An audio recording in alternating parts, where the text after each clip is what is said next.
कल्पना कीजिए एक ऐसी सुबह की जब धरती माता खुद अपना खजाना खोल दे, जब मिट्टी से निकले ना कोई सोना ना चांदी बल्कि खुद भगवान। यही हुआ है उन्नाव जिले के हसनगंज तहसील के बिचपरी गांव में, जहां एक किसान के सपनों ने पूरे इलाके को हिला दिया है।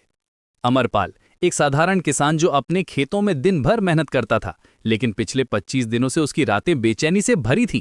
हर रात जैसे ही वो आंखें बंद करता, एक आवाज गूंजती, मैं यहां हूं, मुझे बाहर निकालो। ये आवाज उसे अपने खेत के उस पीपल के पेड़ के नीचे ले जाती जहां खाटू श्याम जी का चेहरा दिखाई देता। अमरपाल बताता है कि ये सपने सिर्फ रात में नहीं आते थे, दिन में काम करते वक्त भी अचानक से वो आवाज सुनाई देती थी। खेत में हल चलाते वक्त, पानी डालते वक्त, यहां तक कि खाना खाते समय भी। वो कहता है, मैं पागल हो रहा था, दिन में भी नींद नहीं आती थी, मन में बस यही बात घूमती रहती थी कि भगवान मुझसे कुछ कहना चाहते हैं। शुरू में अमरपाल ने सोचा कि ये सिर्फ एक सपना है, लेकिन जब यही सपना लगातार 25 रातों तक आता रहा तो उसका दिल कहने लगा कि ये कोई साधारण बात नहीं है। वो पुकार सुनाई दे रही थी जैसे कोई किसान अपनी फसल को बुलाता है। अमरपाल कहता है, मेरी पत्नी और बच्चे कहते थे कि मैं बीमार हो गया हूं, लेकिन मैं जानता था कि ये कुछ और है। 14 जनवरी की सुबह अमरपाल का धैर्य टूट गया। सुबह 9 बजे के करीब वो गांव वालों के पास गया और बोला, चलो भाइयों, पीपल के पेड़ के नीचे खोदो। गांव वाले पहले तो हंसे, कुछ ने कहा अमरपाल का दिमाग खराब हो गया है, कुछ ने मजाक उड़ाया, सपनों में भगवान मिल जाते हैं क्या। लेकिन अमरपाल का विश्वास अटल था। उसने कहा, भगवान ने खुद बुलाया है, मैं झूठ नहीं बोल रहा। उसकी आंखों में जो दृढ़ता थी वो गांव वालों को भी प्रभावित करने लगी। आखिरकार कुछ लोग तैयार हो गए। अमरपाल के चाचा और कुछ पड़ोसी भी आ गए। वे बोले, चलो देखते हैं, अगर कुछ नहीं मिला तो कम से कम अमरपाल को चैन तो मिल जाएगा। और फिर जो हुआ वो किसी चमत्कार से कम नहीं था। जैसे ही फावड़ा 1.5 फीट गहराई तक पहुंचा, धरती फटी, मिट्टी हटी और चमक पड़ी एक सुंदर मूर्ति। पीले धातु से बनी, कमंडल लिए मुस्कुराते हुए खाटू श्याम जी की मूर्ति। ऐसा लग रहा था जैसे अष्टधातु से बनी हो।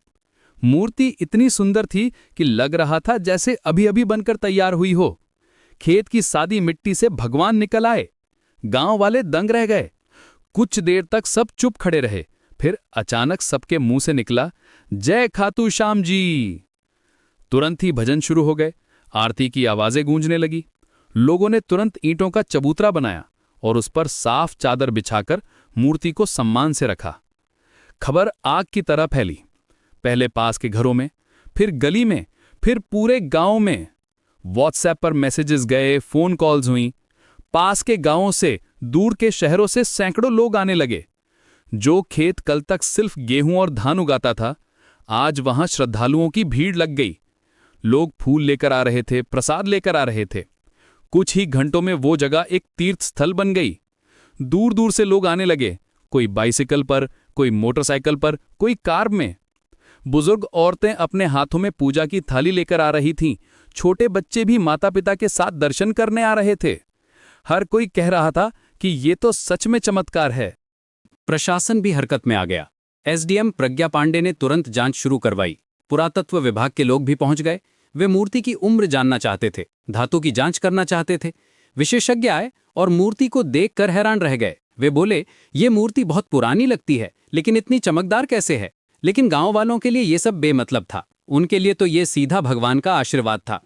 अमरपाल मुस्कुराते हुए कहता है, धैर्य रखो भाइयों, सब परीक्षण होगा, लेकिन मैं जानता हूं कि ये चमत्कार है। उसका विश्वास अडिग है। गांव वाले भी कहते हैं कि ये कोई इंसानी काम नहीं है। आज भी वहां रोज सैकड़ों लोग आते हैं। सुबह से शाम तक भजन गूंजते रहते हैं। जो खेत पहले सिर्फ अनाज देता था, आज वो आस्था की फसल दे रहा है। खेत जो बोया जाता है वही काटा जाता, कभी अनाज, कभी भगवान। लोग कहते हैं कि अमरपाल के सपने सच हुए क्योंकि उसका दिल साफ था। वो एक सीधा सादा किसान था जिसने कभी किसी का बुरा नहीं चाहा। भगवान ने उसी को चुना अपना संदेश देने के लिए। ये कहानी सिर्फ चमत्कार की नहीं है, ये आस्था की ताकत दिखाती है। ये बताती है कि जब विश्वास पक्का हो तो असंभव भी संभव हो जाता है। अमरपाल के सपने सच हुए, लेकिन असली बात यह है कि उसने अपने सपनों पर भरोसा किया। आज बिचपरी गांव का वो खेत सिर्फ एक खेत नहीं रहा, वो एक जीवंत तीर्थ बन गया है, जहां हर दिल, हजारों लोग आकर अपनी मन्नतें मांगते हैं।